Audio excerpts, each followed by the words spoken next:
girls, boys, tall, big, small, doesn't matter. Cradle-to-Grave, right? So they're selling the job, managing the job, collecting the job. They're doing the whole thing. It's not something that I can just hand you a game plan. You really have to know what is your... Maybe this is the phase that you're in. You're listening to the Roofing Success Podcast, a show created to inspire roofing contractors to achieve optimal success in their roofing businesses. I'm the host, Jim Aline, the co-author of the books Internet Marketing for Roofing Contractors and The Best Known Roofer. I'm also the co-founder of Roofer Marketers, the leading digital marketing agency for the roofing industry. On each episode, I sit down with industry leaders to talk about their processes, the lessons they've learned, and how to find success in roofing. Hey, welcome to another episode of the Roofing Success Podcast. Here with our guest, Lisa Cimaroli with Cornerstone Restoration. Been seeing you around at so many events over the years, Lisa. It's great to have you on. How did you get into roofing? Nobody wakes up one day and says, I think I want to be a roofer. I actually have a degree in textile design and development. It's a fashion degree. And I got in knocking doors in 2014 as a project manager to pay off some student loans and helped out a few homeowners. I was EPA certified. I ran into a project that had lead, and that project kind of launched my career and why I was so passionate about staying in this industry and doing the insurance side of it. The insurance company had denied the homeowner a full lead containment, and they had lost a set of twins during the process. And after about 6 months of a really hard fight, we overturned it, and they paid $250 in a deductible, and it was a $58,000 claim. And I'm still friends with that family today, and they now have 4 beautiful, healthy children. So in 2015 is when I ran into that. And instead of going back to my degree, I had paid off all my student loans, fell in love, and decided that this industry was something that was really important to me because I could change lives in a very different way. I worked for another company for quite some time. And in 2021, I was going to retire, and I had paid off all my loans and, finally got out of debt like a good adult does. And I had decided to open up my own roofing company because all of my kids, meaning my 72 adult-shaped children, had begged me to start a company. And I said, I have zero desire to own a roofing company. It's way different than leading or managing. And they said, we'll figure it out together. And so in 2001, we opened up our doors on April 1st. Now we have 10 locations across the United States and 73 project managers and then supporting staff. So it's been quite a road. Nobody ever thinks roofing is going to be the thing they do. It's not super sexy. Swamp butt is real in Florida. Not every day is going to be mapped out, but I wouldn't do anything else. I absolutely love what I do, and helping homeowners is one of the things that we're most connected with, for sure. So this is that makes me think of, though, in the way that you were kind of pushed into ownership from your people, that there's a level of leadership there when your team says, no, we need you to lead us. How do you think that came about in you, or like, where did that come from? So I came into this industry with a very different mindset. I had a very corporate mindset. I was in retail for many, many years as a district manager, and I would open, hire, and train new locations across the United States for a couple of different big companies. And in the corporate world, you were disposable and you were a number. And it was something that I absolutely detested from when I worked for other people. And I remember the very last year I worked in retail, we were the only district in the black. And they were so excited I was able to give my guys a 10 cents an hour raise. And I threw my arms in the air and I said, I can't do this anymore because my guys, and I literally took my entire raise and gave it to my people, and then I quit. and decided that I was never going back into an industry that would treat people less than what their worth is. And so I always say to people, the difference between what I do and what a lot of owners do is I run a human fostering and caring system that just happens to pay for all of it by doing roofing. And adding value to people every day is really important to me. It grows teams extremely organically. It allows us to work primarily on people's strengths versus on their weaknesses. And over time, their strengths will absolutely overcome whatever weakness they have. We also have a very team environment culture. So if you are bad at something, there's going to be someone else in the organization that can pick up the slack, and we teach people to hire to their weaknesses versus allowing their weaknesses to stop them. So when it came time to open up a company, my guys literally stood on a table, put their hands in the middle and said, "Oh, Captain, my captain, where you go, we go." And I threw my hands in the air and said, "I have no desire to do this." And for 4 days, they sent fruit baskets and flowers.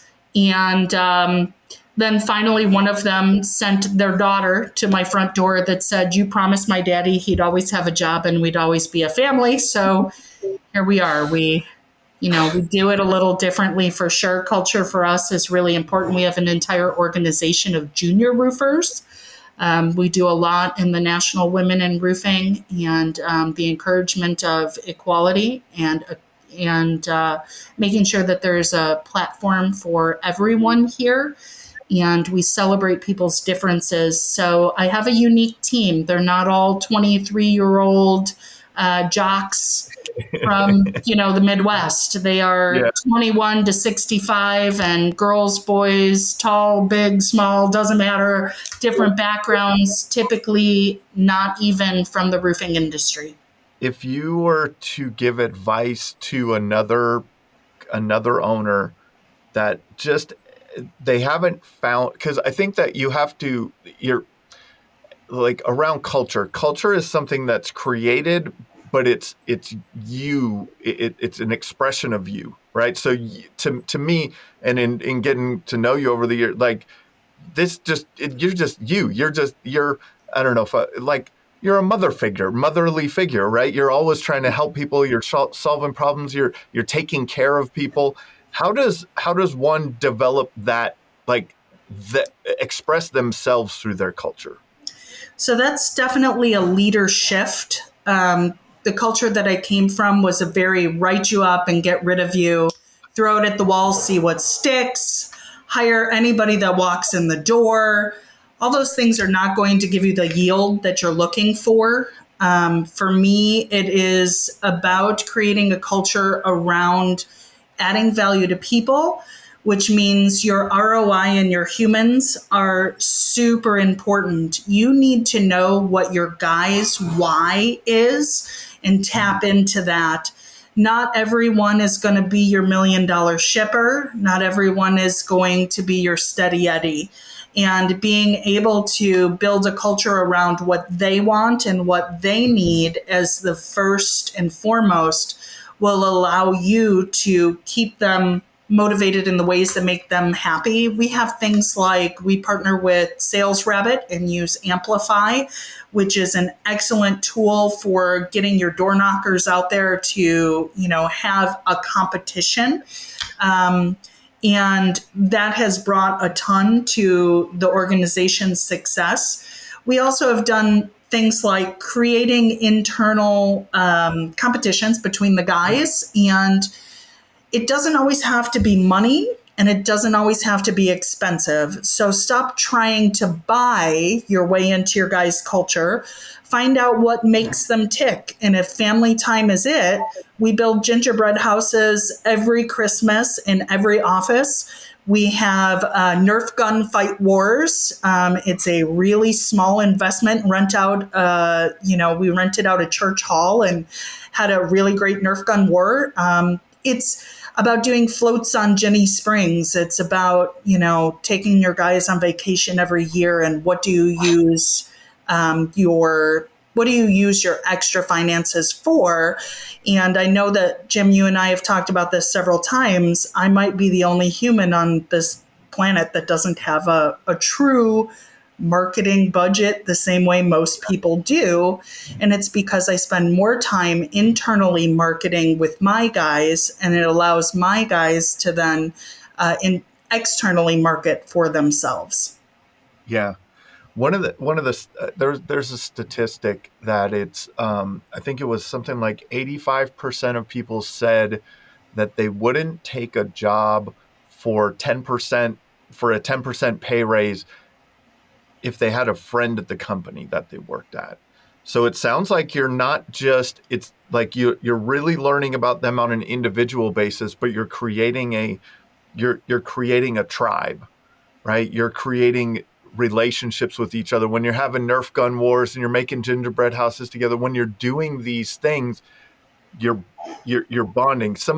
What are some things that have happened over these 10 locations, like friendships that have been made? Like, how has the culture gone beyond you? So our core group, the original core group, and I think that's really important when you guys are talking about growing and expansion, is expanding very organically, which means having people expand when they're ready, not when you're ready. And in places that are important to them. People are like, why in the world would you be in Jamestown, New York, which is kind of in the middle of nowhere? Well, it's because one of my originals is from that area and wanted to go home and make a difference. And now Rachel White is my branch manager out there, and she is changing lives the same way that I did when she was in my organization. So I just spent a couple of weeks up there, and I'm really proud of the team that's up there because they're creating that same environment. So investing in your people very heavily in the beginning and teaching them what is important to you, and having a mission, vision, value that they can actually follow and get behind. So anytime I make a large decision in the company, I bring in all of my top sales reps and all of my managers so that I have a good viewpoint of what's going on. Now, does that mean every time they're going to get their way? No. But does it mean that I give them a voice so that I can hear kind of what is being said and how it's being portrayed before we make super large decisions as an organization? So when we start planning things like company trips, they're involved. When we're changing a system or a protocol or an SOP, they're involved.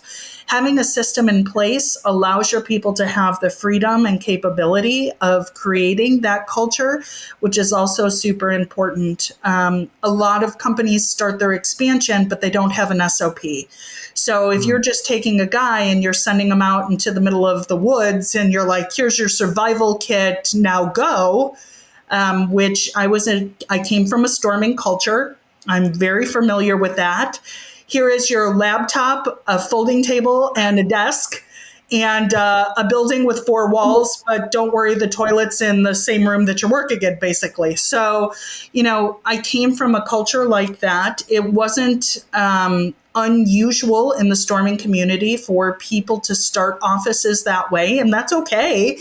But you're probably not going to build quite the same way as being able to set up with a game plan in place. And that game plan is definitely going to look different for every single person. I do a lot of coaching with other companies for free to help them kind of see that vision and what their game plan looks for expansion, because a lot of people ask me about that.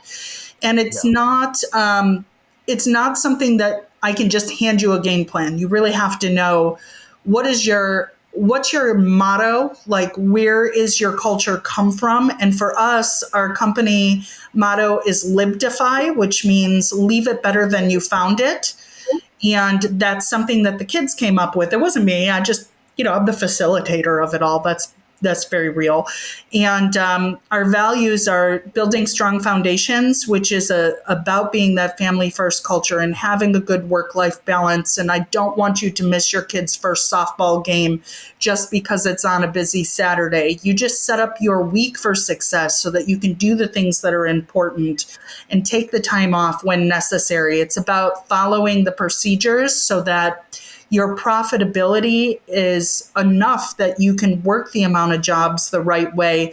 We are 100% commission. There is no base. And my people would follow me off a cliff if I asked them to. So people are like, well, it's just because you pay them really well. And the answer is yes, I pay them really well, which is also important in this industry, that you have a clear outline as to what you're paying your people and that you are putting it in writing and that you are always standing behind what you're doing and what you're saying. Culture doesn't just happen. Culture happens when you have integrity with your guys and you allow them to screw up. And that's also something that's really special to what we do is I want you to fail. Fail fast, fail often. Just tell me about it so I can help you fix it. This is construction. It's messy. We can fix anything. But if you're going to fail, you're going to learn and you're going to grow. And as long as you're not failing on purpose or harming somebody in some way, I'm always going to be lenient. The kids always laugh. They're like, when you have a conversation with us, it kind of goes like this. I look at them and I go, is that what we teach? And they're like, no.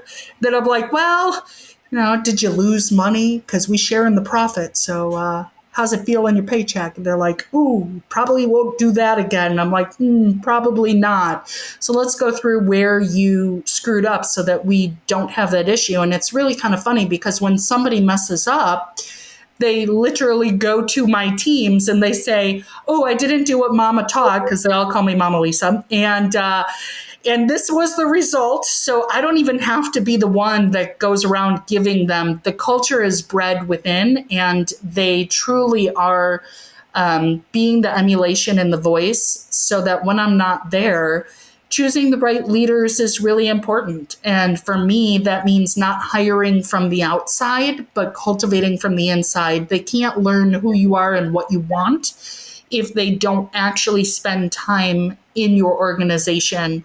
So I have a really hard time. I have a lot of people that have asked, please, please, please, can I come work for you? I'd love to run a location. But for me, the answer is sure, you can do that, but you're going to have to start as a project manager knocking doors, because I believe that, everybody in my organization, right down to even my front desk girls and office managers and anybody that's doing any work with us, they have the same role I do. My only role and mission in life is to take out the trash, and I laugh and I say it, but I show up at every office and I literally, the first thing I do is wipe down counters and take out trash, because I think it's really important that your people understand that your leaders are not above the toil of the hard work of the day-to-day life. And it's expected, and it is, kind of required if you want to be a leader in my organization, to be that servant leader for sure.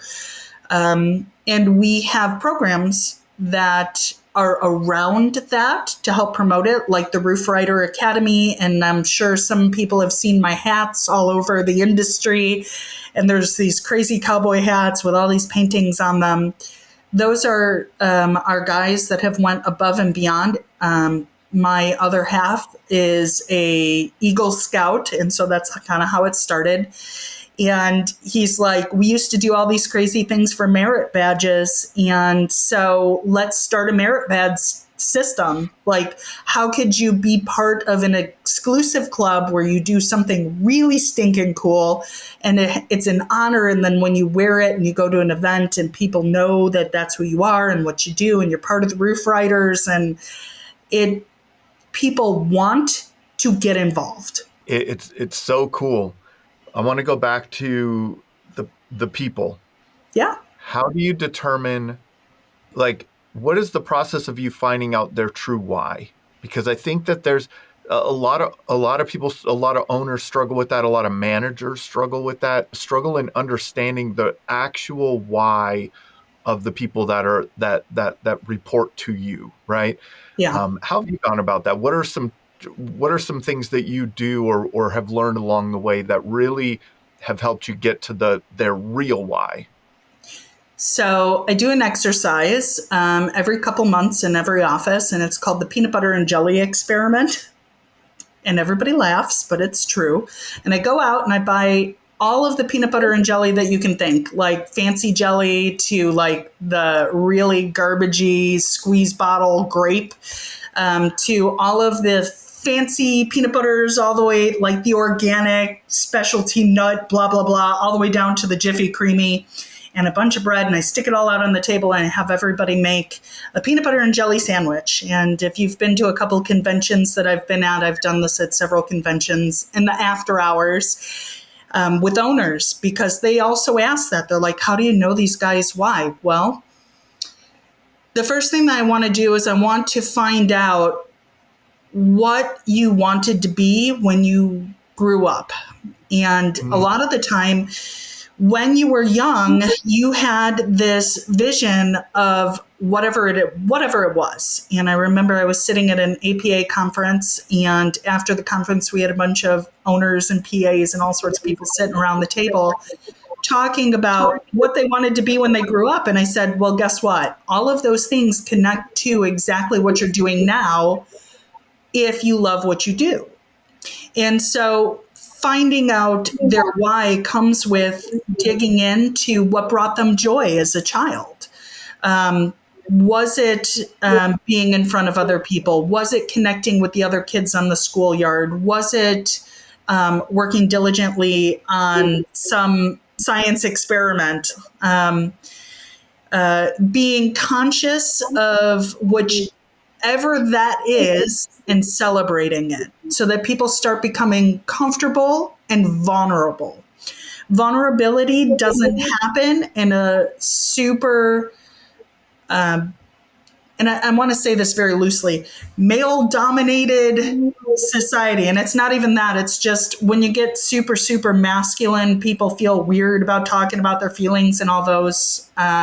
So some of my male branch managers, because I have both women and men, it took them a little bit longer, especially if they come from a football face rattle, get up on you, why aren't you doing it culture.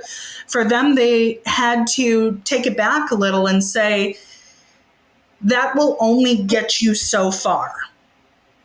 So if you're here in front of me as a project manager and you're telling me that you're here because you just want to make money, I'm going to tell you you can do that pulling a double shift at the local, factory down the street.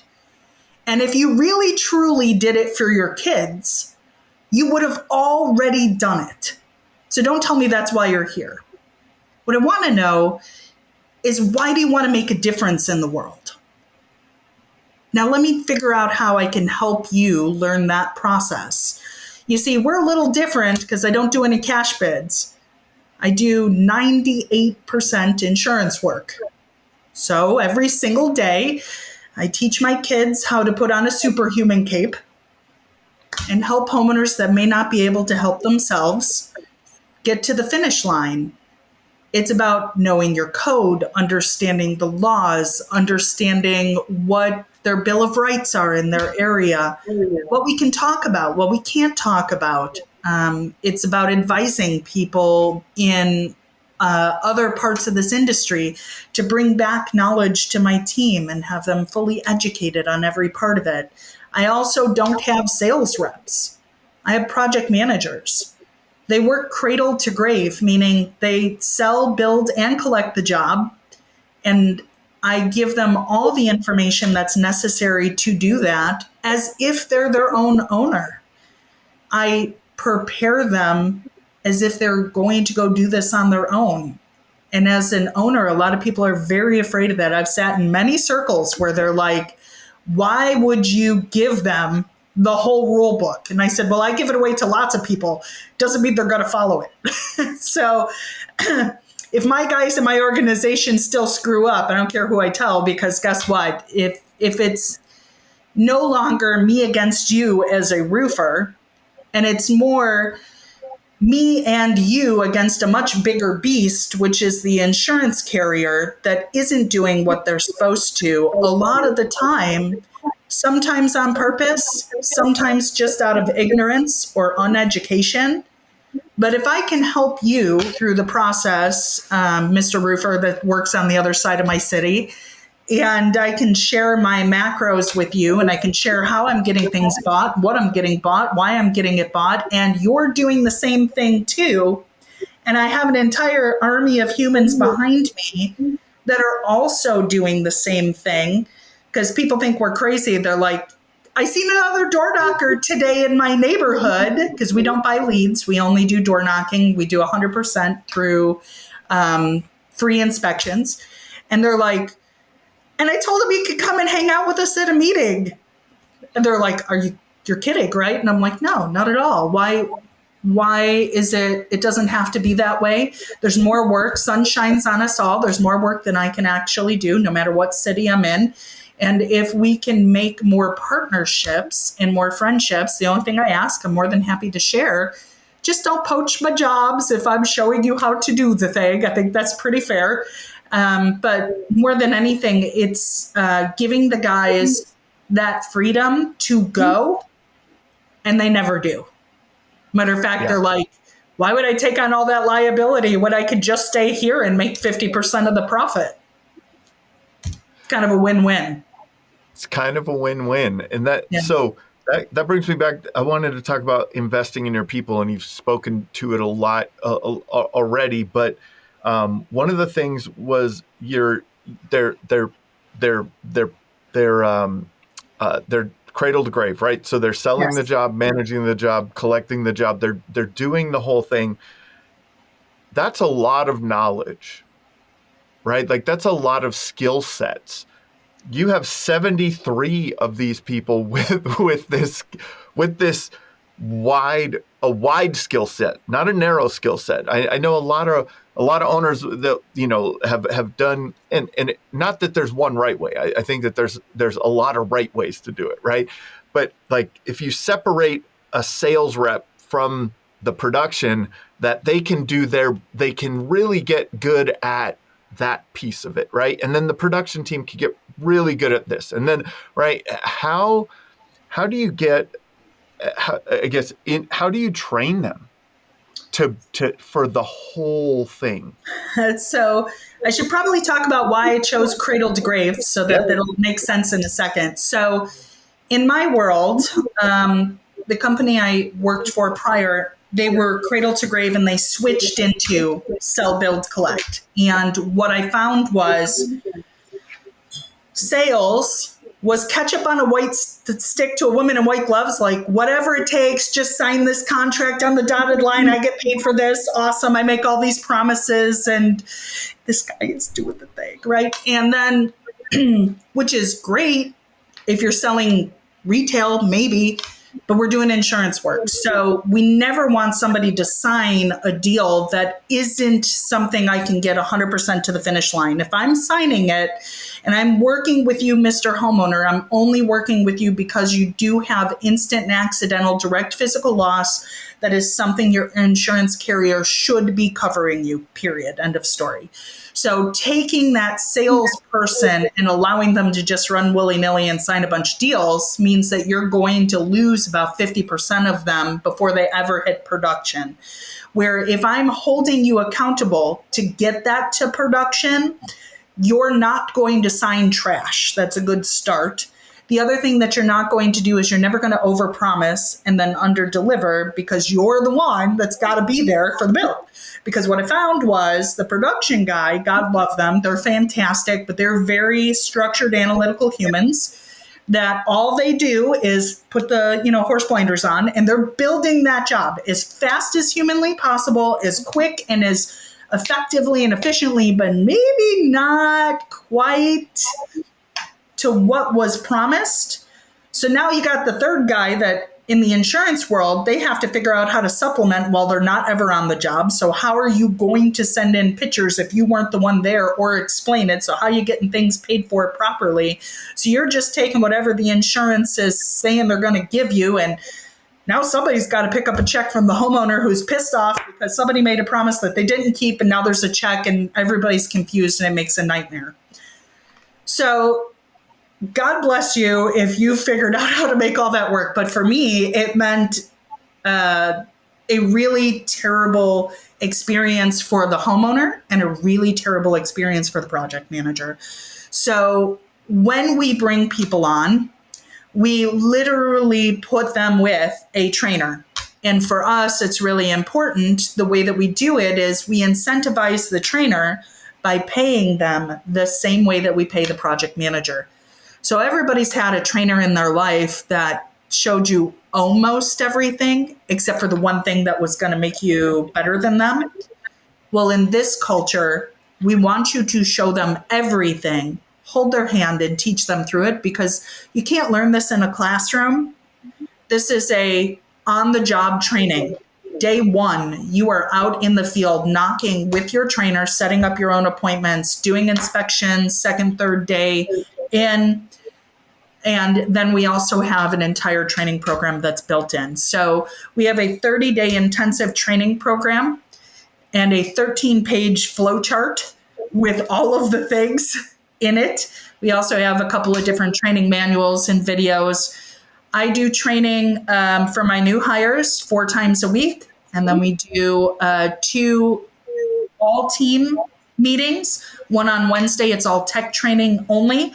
So it's getting you familiar with how it's built, or meeting with one of our suppliers or our vendors or an outside influencer that's really good at getting stuff bought by the insurance, or our lawyers, or a PA or whatever, that helps you do all of the things that are required by your job on your Wednesdays. And then Saturdays is reserved for really truly working on people getting their brain right so that they can get in the field.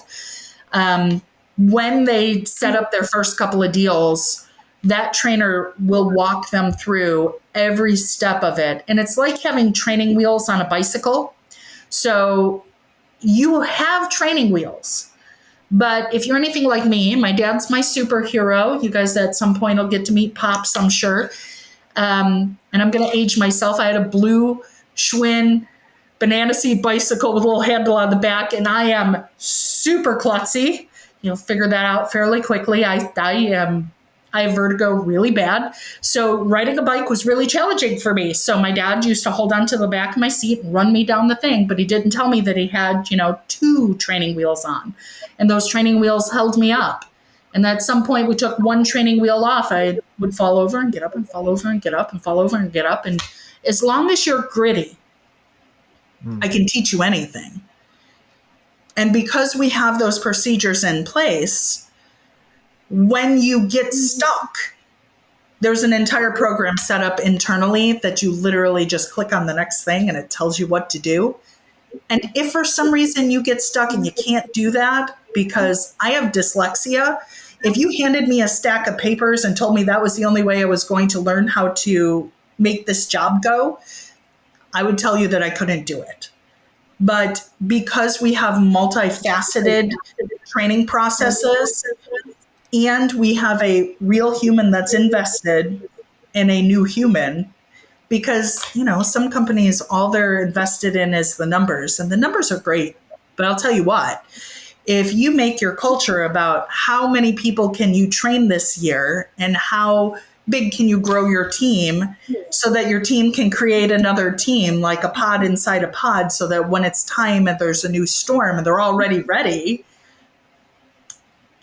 then they just grow naturally on their own.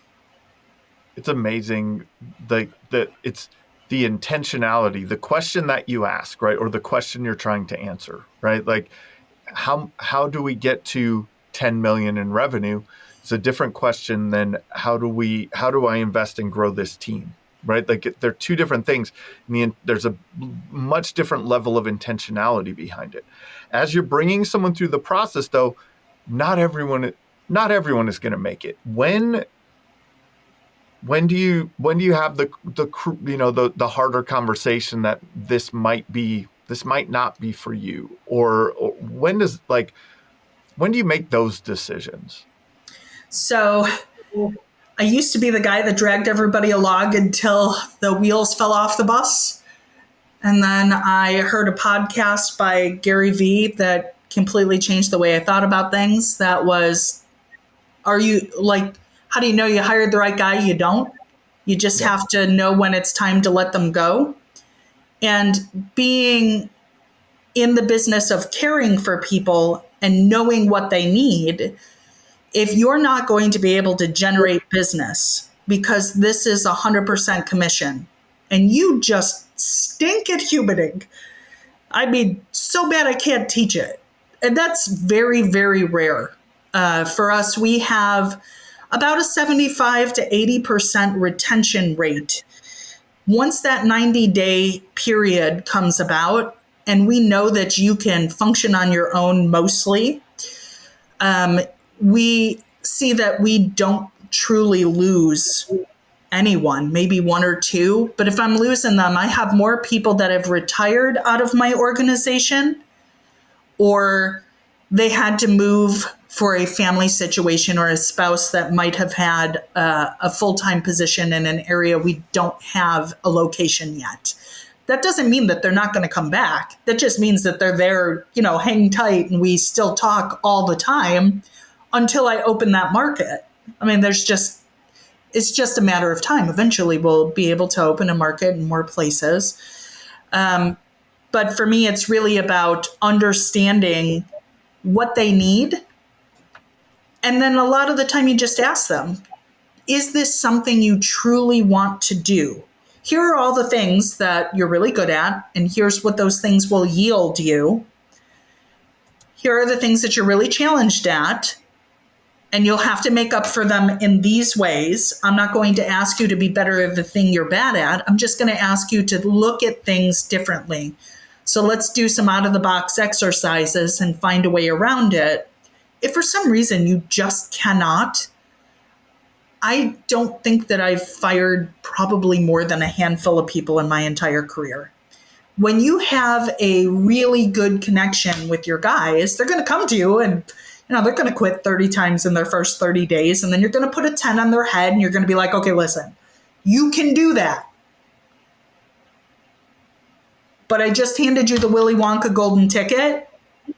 And I'm just going to say, are you going to have all of these value things anywhere else? And every once in a while, I'll have a guy that leaves and they'll go do something else for a little while. And then about, 2 months later, they call me back up and they're like, all right, maybe it wasn't as hard as I thought. Please, can I come back? But we do a lot of internal recruiting. And much like you said in the very beginning, if your friend works there, you're less likely to quit because you like the culture. So we do a lot of rewards for people that bring in people that are like them. So if you have a really great project manager and they have a couple friends that they've worked with over the years that they think would be a good fit, and then you make them the trainer of the new guy that just came in, he has a personal investment and he got to drink beers with that buddy later when he fails. So, Right. they're not going to treat them quite the same way. They're probably harder on them than our regular trainers would be. So we always make sure we pair them with another trainer just in case that, your buddy's harder on you than they should be. But it's about them. Stop making it about you. And the less you make it about you, the easier this entire process becomes. You just have to learn to be a selfless leader and listen to your people and what their needs are. I love that. Gary Vee, he says it a lot of different ways, but one of my favorite things he says is hiring is guessing, firing is knowing, right? Like you're just, and if you know, hey, it's time, then it's time. But on the other side of that, and this is where if you truly care about the person too, I had a coaching conversation with a business owner recently where they had to let one of their people on their leadership team go was it on their leadership team? Or no, I'm sorry, it wasn't on their leadership team, but it was a person that man, they wanted this person to work out. And they did not want to, they knew the things that were going on in their lives, and they, with their maybe their financial situation, whatever it was. And they're like, man, I don't want to let them go right now, but I have to for the business, right? They're really screwing a lot of things up. And I said, I've heard a lot of great stories though. And you probably heard these too, Lisa, like getting fired from that job was the best thing that ever happened to me. Right. And so we had the conversation of, if you truly care about this person, you're doing that, like, you need to let them find the thing that is best for them, that they're going to be fulfilled around, because they're not being fulfilled in what they're doing for you, obviously, because they're not doing a good job at it. Right. Like there's this weird thing there. And sometimes the people that don't make it through, you're also giving them the golden ticket. Like, go find what is better for you. And I think that we forget that sometimes. But a lot of companies, like you had mentioned, like your old company and the corporate companies that you work for, we're used to being a number and just, like it's all about the numbers, and but if you are truly being a good person and care about the people, it's going to be a different situation, right? Like that. And sometimes they're really good at their job, Yeah. but they are really unhappy. Yes. And they have a dream that they've been putting off for so long just because they're getting a good paycheck. So sometimes it's just encouraging them to be brave enough to take that leap of faith. And if they watch you continuously make good choices that may be challenging choices, but is allowing you to live in your authenticity, then it also allows them to live in that authenticity. That's also part of this culture too, is if you want to show up with blue hair, it's going to make it harder on you in the field. But if that's what makes you happy in your heart, saying there's going to be a homeowner out there that just thinks you are the coolest thing since sliced bread. And That's I, right. as an owner, say, great, awesome. I'm super progressive about those things. And that is something that I've been known for too, that a lot of people in the industry has truly scrutinized and said, oh, you live your life in the open. Aren't you afraid of what people would think? And, you dress pretty crazy, and you have all this fashion stuff all over your internet. And I'm like, yeah, great. Listen, I'm not for everybody. I'm not everybody's cup of tea, as one would say, or, bottle of whiskey, take your pick. But I'm truly going to always give you exactly who I am. And some people that'll be great for, and some people it won't. On a scale of 1 to 10, I'm a whole 11 for sure.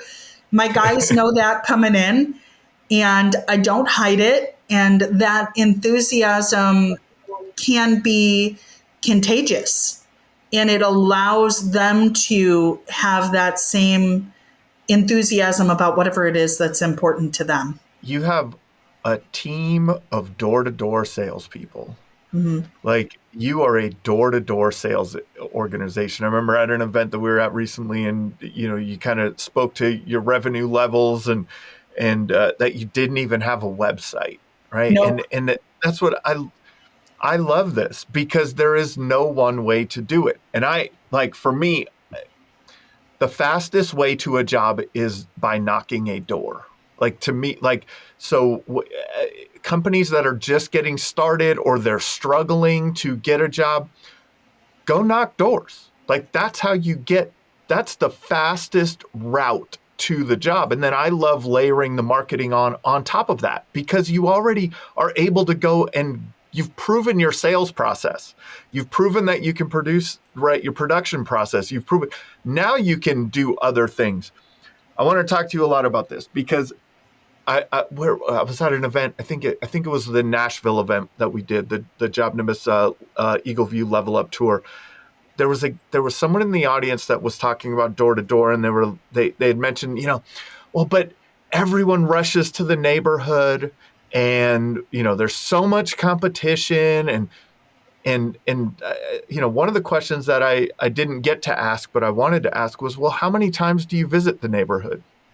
Like, how many times do you knock a door? Like, do you just go and knock once and then, oh, I didn't get that neighborhood and you're gone forever? It's the same thing that I think about, like direct mail. Like, I hear people say that, I sent 10,000 postcards.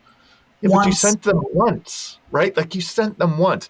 And we had a conversation that you were kind of talking about the strategy of working a neighborhood. I'd love for you to speak through that. Absolutely. So one of the biggest things is you are going to be your best salesperson, and you are going to have the most impact within 5 to 10 minutes of where you actually live. So if you are sharing the same gas station and grocery store, or, school functions, all those things, that's going to be the best neighborhood for you as a project manager or as a sales rep or whatever title they give you at the company that you're at. One of the biggest problems that I find with most door knockers is they have the low-hanging fruit mentality. They sweep through a neighborhood once, they take whoever's like the most needy human out there. I say this, if you stink at door knocking, okay, and all you say is roof inspection, you want one? I promise you, at so many doors, some human somewhere is going to go, oh my God, my roof's been leaking. I really needed you. You can literally kick their dog and tell them their daughter's ugly, and they're still going to say yes, okay? Because there's somebody out there that just needs you more than you knew. But that's not making you a local name in the neighborhoods that you're in. So when my guys say stay in their neighborhood, they truly are. The first time they go through, they're just making friends. They're offering free inspections. The second time they're going through, if somebody told them no, they literally are stopping by and saying, hey, so here's the update in the neighborhood. Third time they're stopping through, oh, by the way, now I've got this one paid for, and this one's being built, and this one's in the process. We call it the roofing good news. Everybody laughs about it, but it truly is. Like, you're just sharing some of the good news. Stop being the high pressure guy. Nobody cares what you're selling until they know how much you care about them. Right? I think that's probably one of the biggest things I learned many, many years ago is in retail, everybody comes in and the first thing they say is, I'm just looking. Well, you didn't actually pre-qualify them for what are they just looking for. Otherwise, they wouldn't have walked through the door. But when you're approaching somebody's house, you have to understand why you're there. And I might be the only roofer that gets off your roof and says, hey, you're not ready yet. I'm not selling you anything.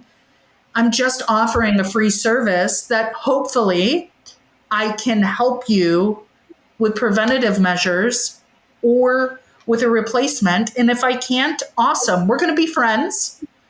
And I'm going to stick a sign in your yard. Even though I'm not building your roof, great, congratulations. I know somebody's going to be mad at me for telling all the secrets, but it's not really a secret. Nobody's going to do it anyway. If I can't get my guys to do it, I can't get your guys to do it either. So if that person doesn't have damage, hey, walk me to your neighbor. This isn't hard. This is just about finding and being a good human and staying consistently wherever you're at. Why? Because I'm just going to outwork all the other roofers that went through the neighborhood and said, oh, that one's dry. Nobody's got any work. Well, of course they don't. You knocked on 100 doors, you talked to 2 people. What about the 98, right? And part of the way that we train our people, if that homeowner has multiple roofers coming to look at their roof, awesome. Please see them all. Let me be last. And they're like, what? And I'm like, nope, let us be last. So that we can educate you on whatever has been missed. And I truly stand behind that. Every one of my guys is so much education, not just in the roofing portion, but we have code nights where we put on a big bonfire, we hand out code, we sit around, we toast marshmallows, drink beer, and argue about why we built it the way we build it. Test it out. See if you can do it too. the culture becomes what you're asking it to be. So now these homeowners, if I'm sitting there having a conversation with an adjuster and I'm talking about ordinance and law and why it's so important that I can't put them in a 3-tab because it's illegal in the area that they're in, and that they shouldn't settle for anything less because this is what the ATC hazards report states is their minimum wind speed requirement. It's no longer a guessing game. And that human tells another human, and that human tells another human. And the next thing you know, there's nobody else in the neighborhood because, well, signs or not, anybody knock my door and try and sell them. And they're going to tell you, oh, well, I was already educated on this process. I'm good to go. And I think that that's part of it too, is you have to be brave enough to educate your people in all aspects of the business so that they're not losing business to other companies. I tell my guys very, very, very specifically, if there's a sign in the yard, please don't knock it. I know that sounds crazy to a roofer. If you're listening out there and you're sharing a neighborhood with me, I don't need your business. It's okay. Please keep your business and I'll keep my business and we can be friends. And if you don't want to be friends, totally okay. But it's about making sure that, everybody's getting taken care of. And if you're just re-knocking somebody that's already being taken care of, you're missing all those other humans that really needed your help. Yeah. And you see it, I work a lot with Adam Bensman. He talks about the phases of the storm, right? In that initial phase, everyone converges on the neighborhood, but then there's future phases that you have to educate them about. Hey, maybe this is the phase that you're in. Can we help you in this? This is how we might be able to help you in this phase or educate you in this phase. It doesn't just end in the first 7 days, like 3 days from storm, right? Like the process goes on. How many times does someone get denied and you have a conversation with them and get them approved? Or what can you do to help them if you have that helpful mentality? You're not going to do that in the first 2 days of the storm. You don't know if they're denied yet, right? How can you help that person? So there's so many ways to educate them. I think you told me that your teams worked the storm for like a year. They worked those neighborhoods for like a year. Is that something like that? Sometimes more than. I have one guy that's worked in the same neighborhood consistently for 4.5 years and has done over $1 million every year in that neighborhood because there's storms all the time. It's not just a hurricane. A microburst will do just as much damage on a roof that's 15 years old in Florida and baked crispy. We actually do more work after all of those initial roofers have come in, made a mess, and got a bunch of stuff denied, and homeowners were just stuck. A lot of roofers are really good at putting on a roof. And that's awesome. But what they're not good at is the insurance side of it, which is what we specialize in.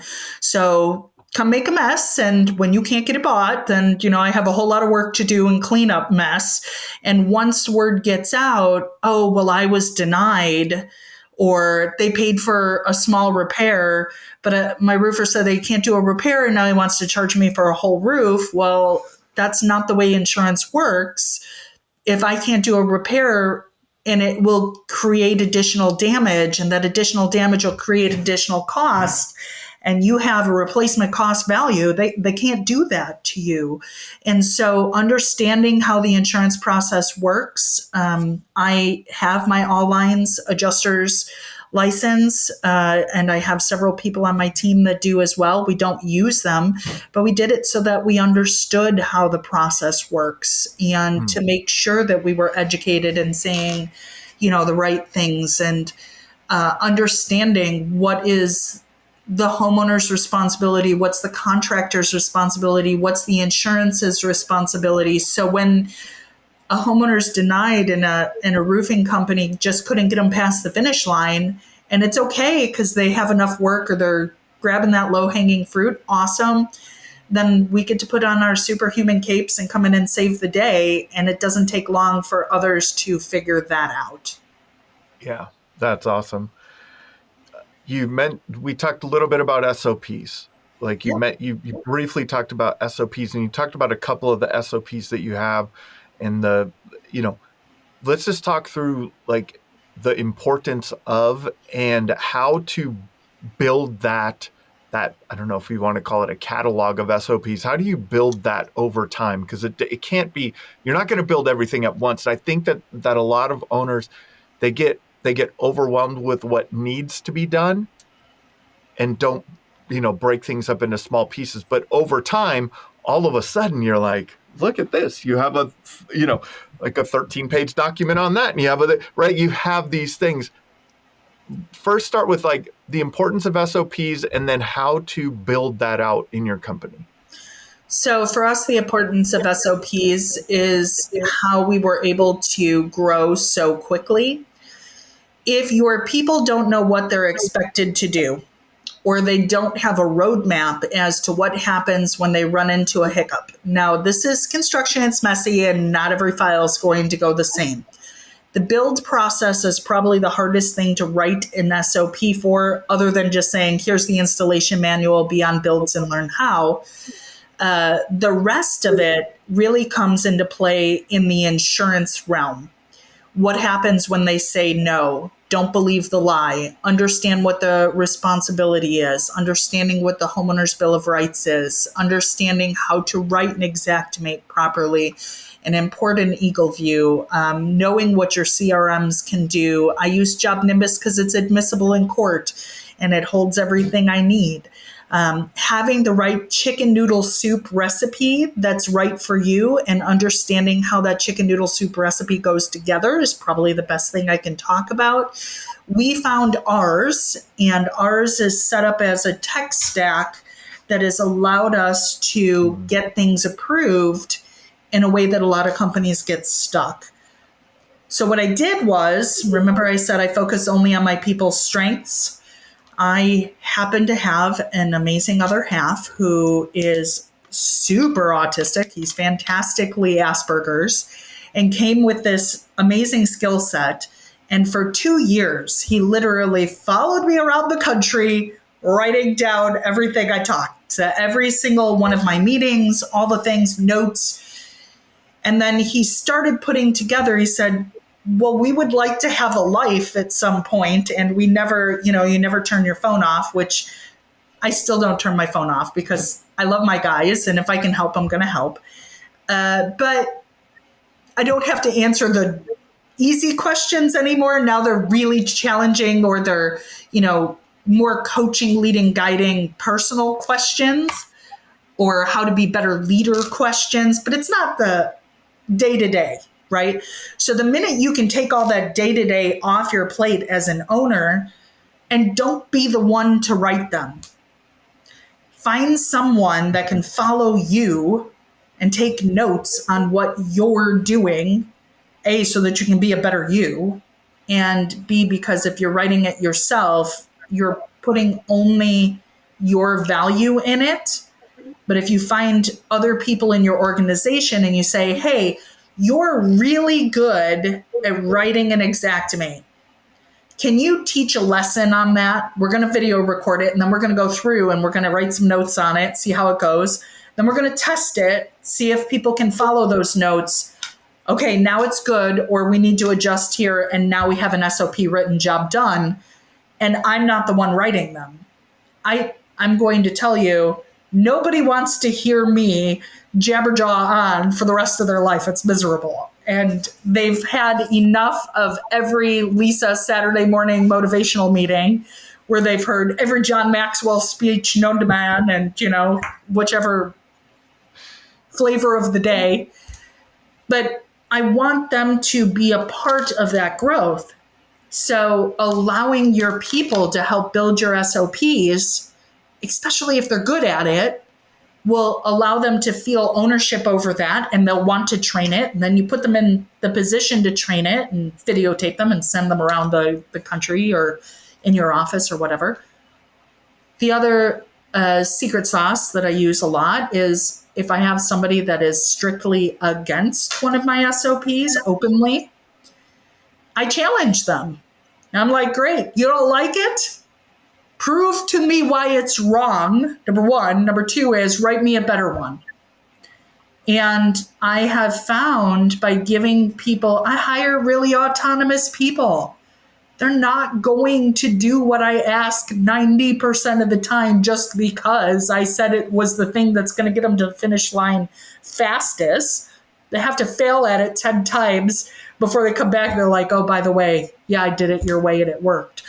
So I want them to bring me new things that says, I found a new way, or I was studying the industry, or I went to a convention and I brought this thing back and I want you to try it. And you have to be brave enough as a leader to say, I know enough that I know nothing, and let your people help be part of that growth process and allow them to help you write SOPs, because you're not going to do it overnight. And we have over 180 different available SOPs that are every section of this job, right down to how do you make a mortgage call? How do you argue mastic? Why should they pay for ventilation? What does ventilation look like? How do you import an Eagle View? Why do we use Eagle View versus hover in our organization? What's the composition of a shingle? I love when my shingle reps come out, and I've been an ICO exclusive since 2016. And then when I opened my own company, I also was ICO exclusive. And I love going to new markets, and I meet the vendors for the first time in the new market. And my vendor had already called them and gave them a warning. And my poor Andrew Lill, who I love up in New York, and I met him for the first time. He's like, oh my God, they warned me. And we went to our first demonstration, and I'm talking about how the shingle composition's made and what the different fiberglass matting and how all of this. He's like, I don't even want to know. I said, it wasn't me. I have a guy on my team that thinks it's super sexy to know how shingles are built. And so he wrote an entire SOP and trained everybody on it. And I just got to regurgitate it, made me look cool. I don't know. Thanks to my humans that, they share their knowledge freely. It makes them feel awesome, and it moves the needle for everybody. Together we go further. Just lean in. And when things get really hard as a leader, which they do, especially in growth, I'm going to tell you the growth in the last 3 years, from 0 to 10 in 3 years. We turned 3 years old April 1st. Okay. And we are on pace for well over 15 million in our third year. It's a lot. It's a lot to take in. It's a lot to try new things. It's a lot to be in new markets. It's a lot to have explosive growth. It's a great thing. It's a great problem to have. I like it. But at the same time, work-life balance is important, right? So I had to lean in. And when I felt a way about something, I went to my team and I said, hey, you guys, I need help. These are the things I need help with. I've been really fortunate. I have an amazing mentor in the industry and business partner. And he is the guy that I started working for years ago when I started door knocking, and he was amazing in the industry. I was fortunate enough for him to become my business partner. And I learned so much from him and how to get out of my own head from being the write you up and fire you manager to being someone who understands ROI and human and compassion. It's all a nod to Jeremy Couch for being one of the best in the industry at people cultivation and adding in my portion, which is really, truly bringing that structure. That's awesome. What do you think the greatest insight is that you could share with our audience that's helped you find success in your roofing business? Knowing that you can't do this alone, and you shouldn't. I have an amazing network of partners in the industry that have been my backbone and my support. And when I feel lost or I'm making big decisions, I make a few phone calls and I get some really great advice. The 5 people you hang out with most, those are the people that are going to steer and change the way you view what you're doing. And one of the things that I learned a long time ago is leaving it better than you found it does not mean just an internal thing. It means having a cookie budget. And Jim got to experience this at one of the events. Every single one of my vendors, regardless of where I'm at or if I'm on a showroom floor, I show up and I bring cookies. It's just a way of saying thank you. Give back 10 times more than what you expect to get, and your partners in the industry will support you in ways that you could possibly imagine and put you in front of people that you never would have guessed. And it'll allow you to grow by growing others. So fill people's buckets regularly, and they will help you become the best leader that you can be. Awesome. This has been another episode of the Roofing Success Podcast. If you would like to generate more revenue through your digital marketing efforts, please visit roofermarketers.com to get a copy of the book, The Best Known Roofer. Also, check the training section of the website for guides on everything from running effective pay-per-click ads to how to properly set up your Google My Business listing. Thanks for listening.